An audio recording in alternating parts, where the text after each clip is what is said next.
Greetings from Las Vegas. It's another Triumph Scrambler 400X video. Today, I am going to mount a skid plate and crash bars from SW-Motech. I took the plunge, got the expensive ones, got the ones that felt like they were going to offer the most protection for this thing because I am going to be taking it on dirt roads and maybe some 2-track, stuff like that. So let me show you what we have here. This is one of those things where you go, yay, the new stuff is here. And then you go, oh man, now we have to figure out where all those things go and those things. But in the end, it's usually not so difficult.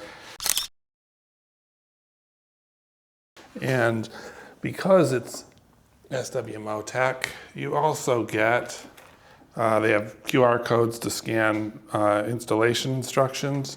And come on, my ceiling lights are reflecting. That didn't help any, whatever. So you get, it's only 5 steps, essentially. And step 1 is remove the old skid plate and then mount the mounting brackets, bolt up the mounting brackets, and then continue bolting up the mounting brackets as well as the crash bars.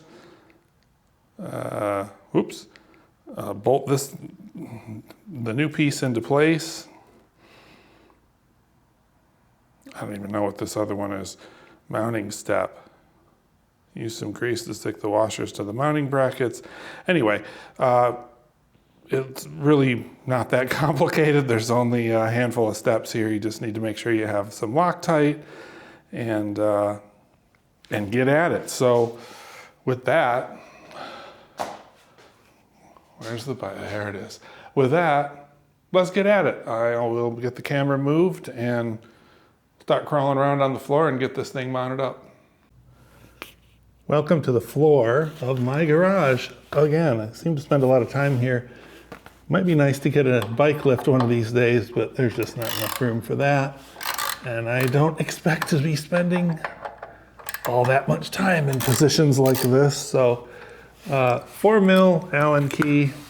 We have 4 little bolts holding this tiny little plastic. They don't even, I think they call it a sump guard. I don't even know that they really call it a skid plate. It's just a really minimalistic token. And if you're riding this only on street, then you're fine.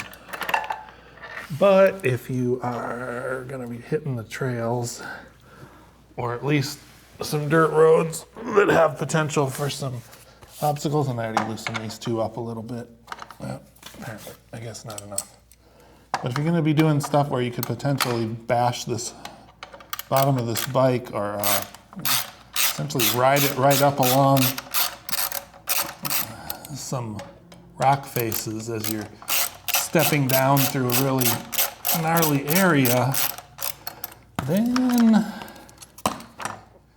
you don't really want to just have a piece of plastic protecting. And this thing doesn't protect the exhaust either. So the SW-Motech one will do a whole lot more. And then also adding the crash bars will be nice to keep it if I do drop it and tip it on its side. That pretty paint job won't be all messed up. So, step 1, complete. And let's get on to step 2, which is going to be mounting up some brackets here to support the new skid plate. So the instructions say start on the left side of the bike first, and if you're doing the crash bars and the skid plate at the same time, which we are, then there's they're going to share this bolt down here. So I'm going to start with the crash bars first to get those lined up, and then when we hang the skid plate, it'll all work together. So there's a little plug right here. Just in a little bracket, and looks like it's a little threaded area. It's just got a rubber plug. It's for future stuff. Triumph also makes their own crash bars, so that's probably a mounting point prepped for that. And then we have to remove these. There's a bolt here and a nut here. We have to remove those.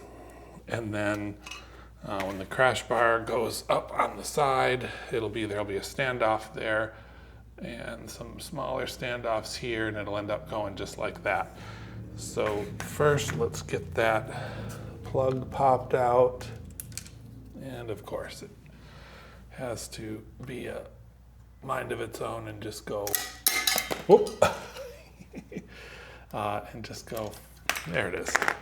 So this little plug, and then that is going to be, which one is that? This large standoff and this black bolt here at the top, and that's going to hang this thing. And then we take, I brought the sockets, but not the actual wrench. One moment. Okay, anyway, it's different on this side. On the other side, you dirty dog. It's a 14 millimeter on the other side, but on this side, it must be a 15 or 16 to get that nut off on the end. So one small thing they put in the instructions too is they give you these little plastic plugs to put in the end. A little strange that they don't just do that for you before they ship it, but whatever. Is it twist in or bang in? I don't know. I think you just have to kind of smack it in. Maybe I'll just get it with a rubber mallet so I don't damage it. And let me go get a larger socket and we'll pop that off there. And then we feed this large bolt through. So yeah, rubber mallet. It's a little tough, but popped that plastic plug in there to keep moisture from getting up inside the tube. And this is actually turned out to be a 16 for the nut on the end of this one. And let's see, is it spinning? I'm not sure if it's spinning on the other side or not. I don't think it is, because this is a one that goes all the way through. And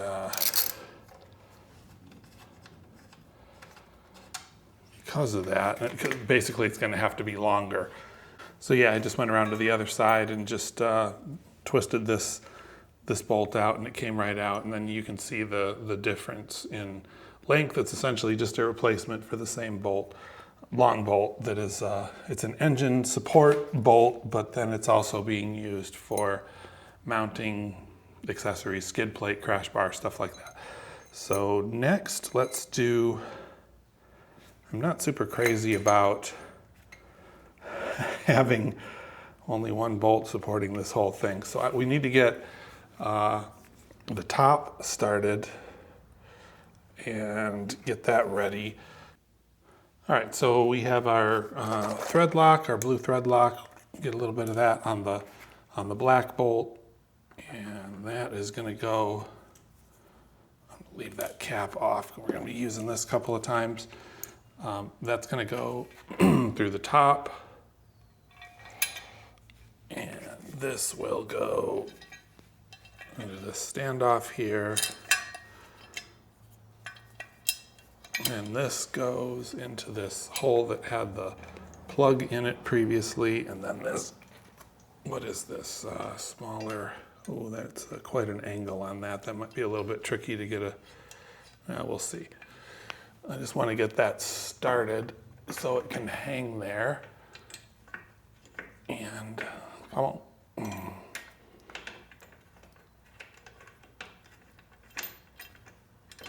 Ooh, look at that. It's already very nice. We'll have to figure out what specific wrench is appropriate to get in there. We'll probably just use it like a basic Allen key to get in there to tighten that, because it's in a weird angle with everything else that's going on in there. Okay, and then we just have to be careful not to scratch anything. The long bolts provided by the manufacturer here. This one you don't use thread lock at this point because you're just pushing it through to the other side, and you're just running. I guess we have to get both of these off now. These little spacers between the frame and the crash bar, and then it just feeds right through. Real simple. And let's see which one of these. There we go. This is a 10 millimeter. And I have my short extension. And that's not too bad either. Just hoping this doesn't sag on me. Doesn't feel like it's going to actually. Just paranoid. And this one, the replacement bolt should get some thread lock. Yeah, there's no sagging or anything from the engine going on there, so everything's fine. So that is this bolt, and again, one of the spacers. And on the left side of the bike, it's the spacers that are taller. So put a little thread lock on that one. And get the spacer in there, getting all this together at the same, all at once is gonna be a little tricky. Well, maybe not. Maybe just getting the spacer on the other one is the part that might be a little tricky. And I think this bolt, I'm not gonna tighten anything up too much because I think this one might have to come back out in a little while to deal with the skid plate, because I believe it shares that same bottom bolt. And then with this, feed that through, and then this goes through to the other side, and this, there it goes. Just need to get it to wiggle its way through there and get all three of these just finger tight, and then we go on to the other side. And by the way, I ended up just tapping this through because it's that long bolt that goes through the other side. I was trying to convince it to go through just by twisting it, and that wasn't doing any job. So I just gave it some gentle taps with the rubber mallet, and it just slid right through. So that's probably the recommended approach there to get that little fella to go through.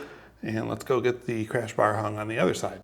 So just like we had on the left side, on the right side we have a little plug we have to remove.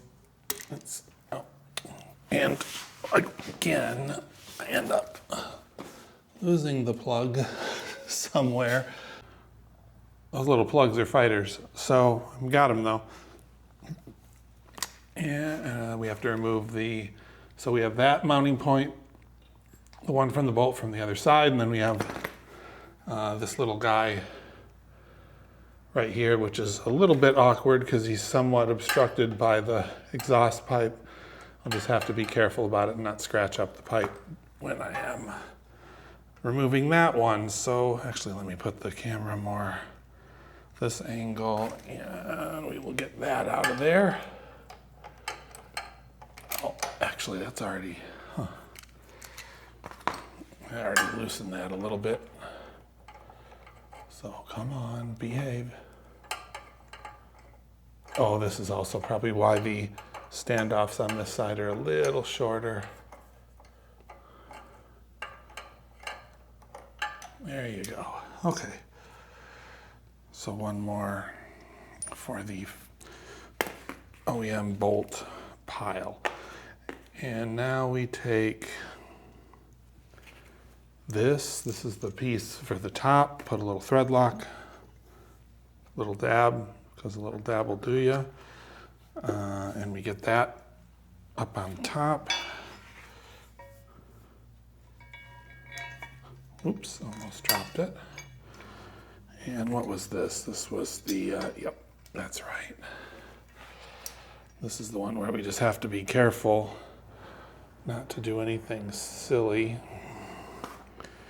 and drop it and cause damage to the things we're trying to protect.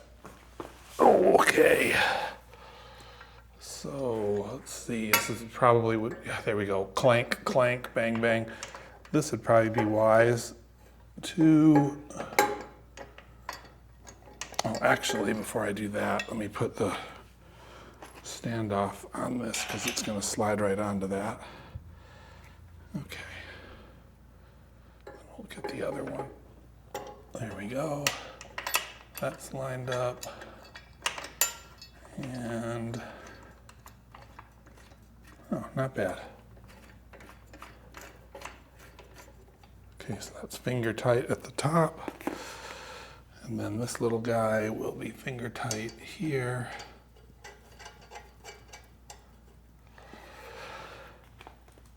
And then we have the last bolt, and washer, that, and put a little thread lock on that. This is the one that's, put the camera here. This is the one that is going to be the most obstructed. Oops. Thread lock all over my hand and leg. Great. Come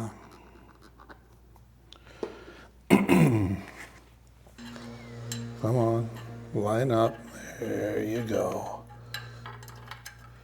Rascal. Wow. Well, it's working. Meeting its maker. Now I'm going to leave these loose because, again, I think, wow, that is going to be really tricky to actually tighten up because of the angle. I have to use one of those bolt Allen keys with the round head. I have those, my T-handle ones are. But okay, so that's finger tight. I'm going to leave it where it is until it's time to, until the skid plate is mounted up, because I think the skid plate is going to share that bottom bolt. And I don't want to be, I want to loosen a whole bunch of stuff back up again if it's already crazy tight.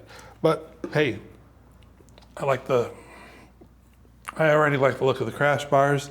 So let's grab the next step on the skid plate. I think there's some brackets to mount on the bottom. We'll get started with that. All right, so you pull out the bolt that we had in earlier that was just finger tight. The spacer that it comes with is quite large, so you swap it with a smaller one that accommodates the thickness of this bracket that we have to mount in here. So I'm going to reapply, because it's been sitting for a while, I'm going to reapply a little bit of the thread lock again. And this should be, let's see, so we have the washer already on here, and then this spacer, and the bracket goes flat up against, let me verify that.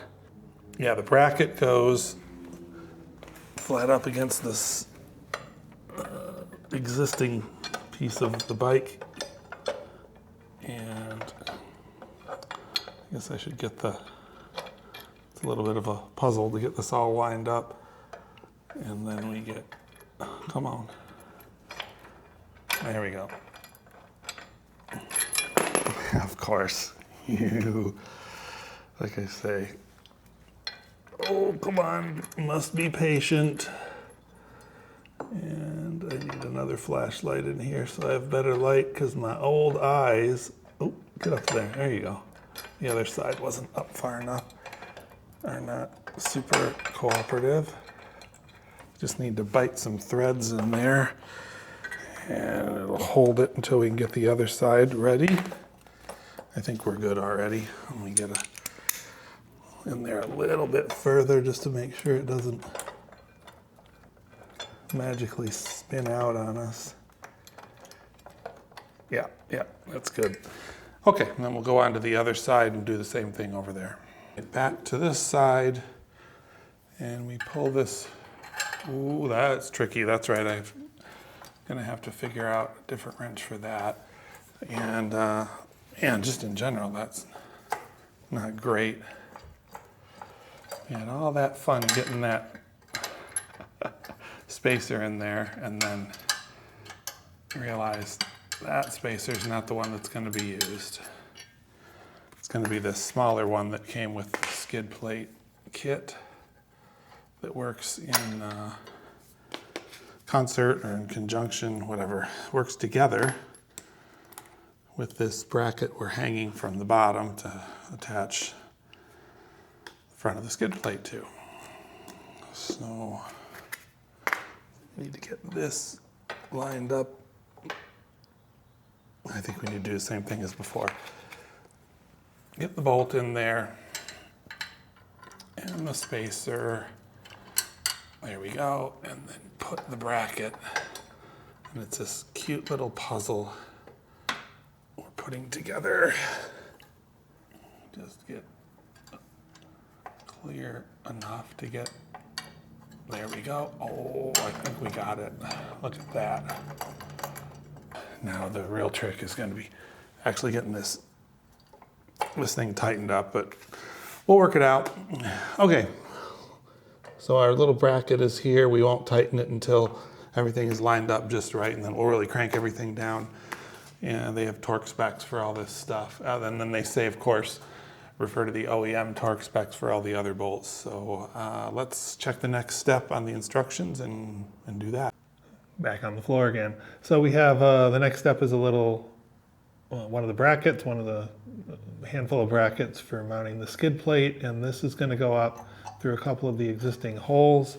So it's a little piece here with a couple of bolts and a couple of washers. And we need to put a little thread lock on these guys. And there's a 5mm Allen key involved. So we'll put a little dab on both of those. And to get these guys into their holes.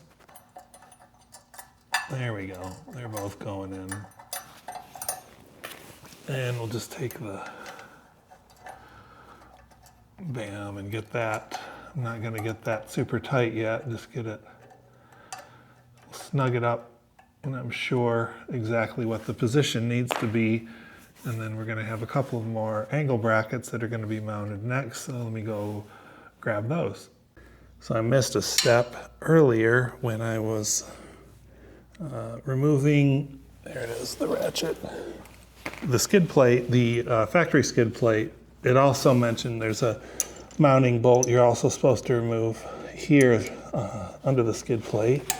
Oh, that's no big deal. Thought that might be tighter, but it's not too bad.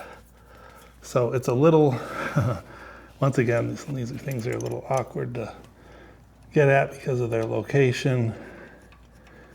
You know, if it was a bicycle, what would you do, right? You'd just flip it upside down on the handlebars in the seat, and this would be a piece of cake, and you'd be done in no time. But so that's what we have under there that we had to remove. And then we have this replacement stuff, a couple of brackets that have to hang from that same spot. Oh yeah, they want some thread lock on there. And oh, there's the nut that goes with it. So put a little dab on there.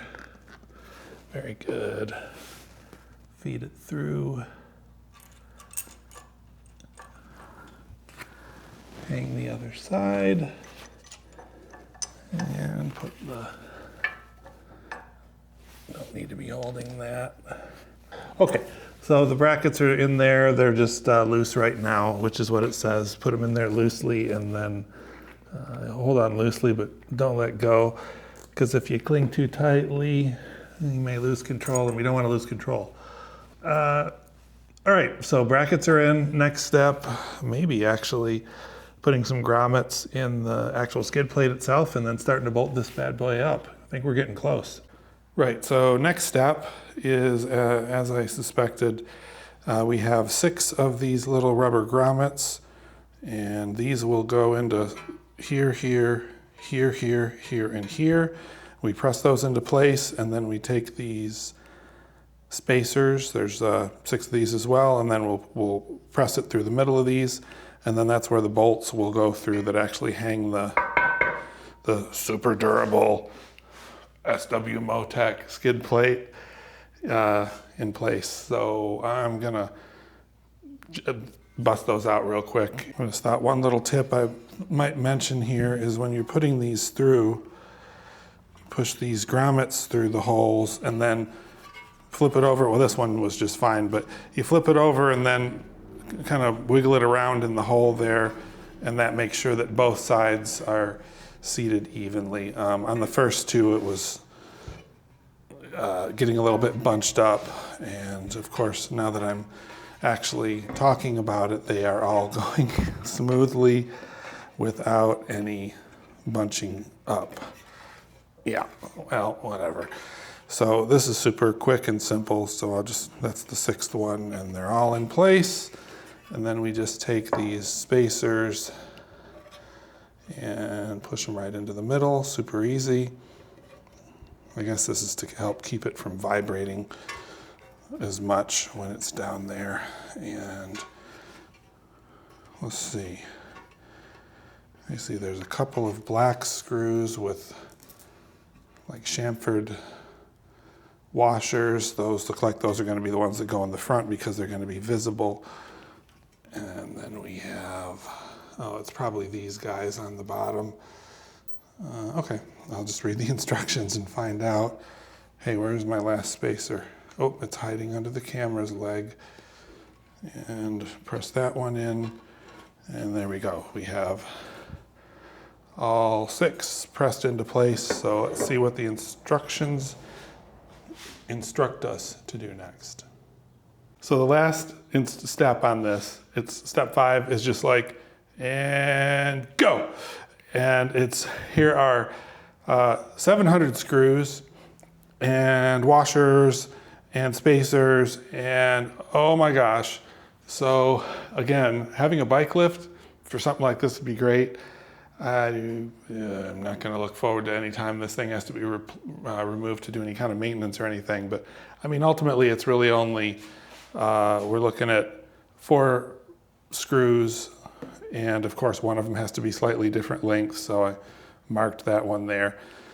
They want these washers to be put between the screws and the mounting points under the bike, and they just said, just use some grease to hold it in place. All right, I'm glad I happen to have some general purpose grease, a tube of that sitting on my shelf, but so you put a little grease on, and the washer will kind of stay there while you're lining it up to mount it. So I'm going to get started on lining it up, and I guess I'll start with the ones in the front, and we'll see how it goes. I mean, it's going to work, but it's just, ugh, it's not one of those nice easy things like putting on a luggage rack, 4 bolts, and you're back on the couch watching Married with Children reruns. So let's get at it. All right, doing a quick little hold it in place type test. Looks like everything's going to line up. So, all right, that's fine. And so and actually the better place, I think, to do the grease for these washers isn't have them hanging from the top, but have them, oh good, I can get enough space on there. On the actual inside, because then they're not, yeah, hopefully this will work. Oh man, I don't know, we'll see.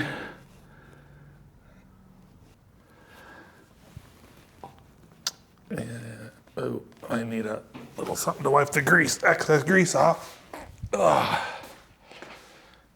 And okay, so they want to put washers on the one in the front, and they want the big spacer on the middle one, and then washers on the 2 in the back, and then also, well, I hope these stay in place and don't give me a major meltdown. And then the 2 in the front. So there are actually 6 bolts. I think I said 4 earlier, but there's actually 6. I was forgetting about the 2 beautiful bolts in the front. All right, so I'm gonna try those first because that just seems to make the most sense. If I can get to them. Push this camera back a little bit. And they have, push this through. Oh, come on. It would help if I was actually, there we go, looking at it. This is, oh boy, you know, that is going to be really tricky. I'm going to need to get a different angle on that because that's just not going to work. So ultimately I just walk up. Are you kidding me? Did one of these? Oh, that was the big spacer. That's all right. Walk up and this is still loose on the sides, which is totally fine. I'm just going to give these guys sort of a, not quite there. So it's just dangling. Okay, so that's not so bad. And now we, of course you're supposed to use thread lock around all this stuff too, so I'm gonna have to pull those back out because I didn't put any on them and redo them, but that's okay, I will do it. I'm gonna use the long bolt first here. Put a little thread lock on this one. Maybe not quite as bad as I thought it was gonna be.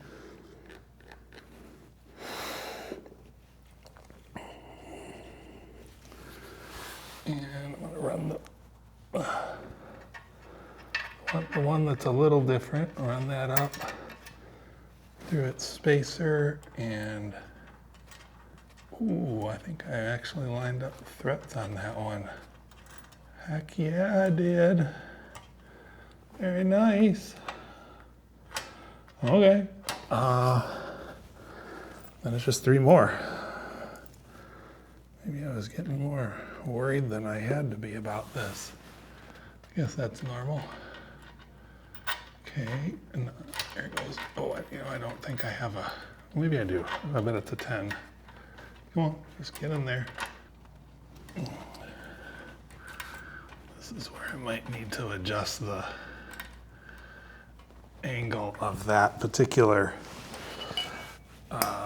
bracket, because it was just kind of going on faith earlier. Let's see here.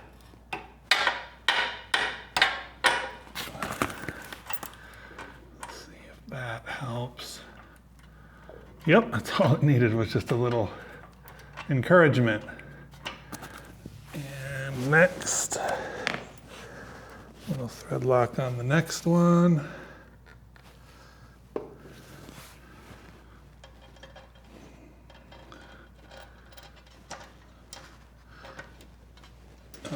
Come on, get in there.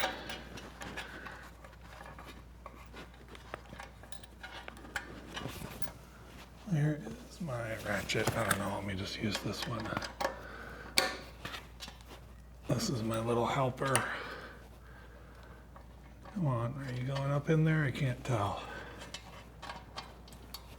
Oh, you are. Very nice. So that means there's just one more. Thread locker. And up you go. Oh, I think this one's gonna be, I think it's also gonna be somewhat cooperative. Let's see. Yes, it is. Look at that. So they're not tight yet, but at least it's supporting itself. I don't have to, go over and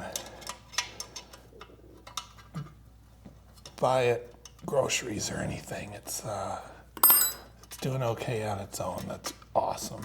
So I don't think I put thread lock on these. I think I just jumped into them. So let's get a little on there just to be sure. These front ones are pretty important.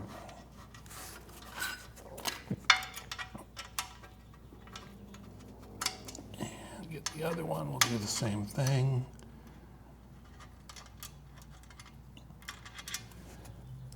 A little thread lock, a little dab.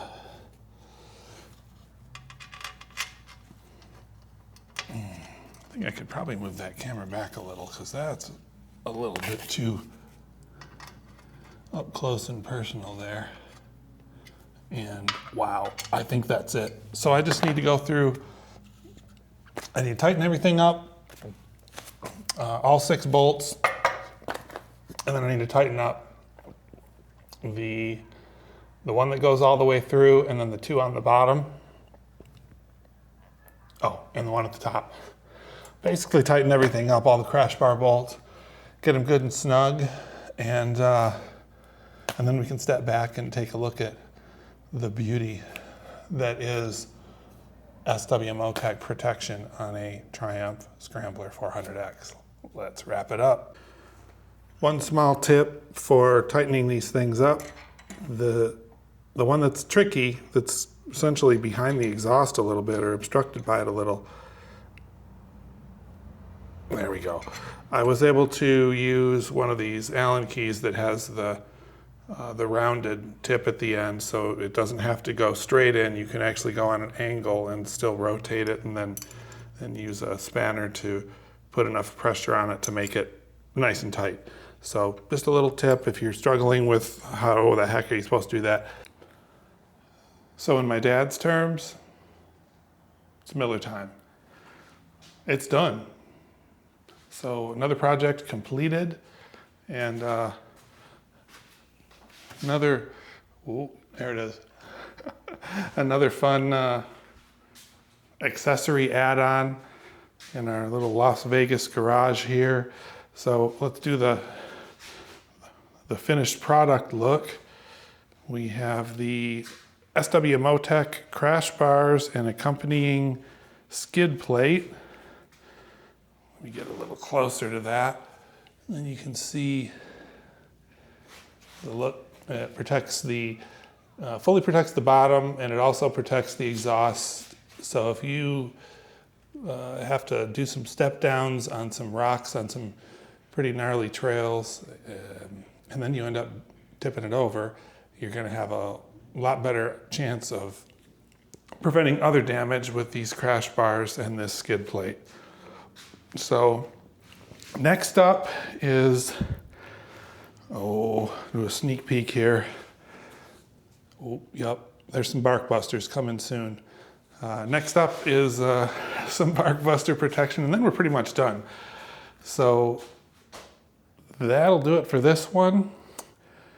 I hope this was useful for you. If you enjoy these kind of videos and you'd like to see more, don't forget to hit that subscribe button so you'll be notified of future videos when more come out. And it's supposed to rain all weekend in Vegas.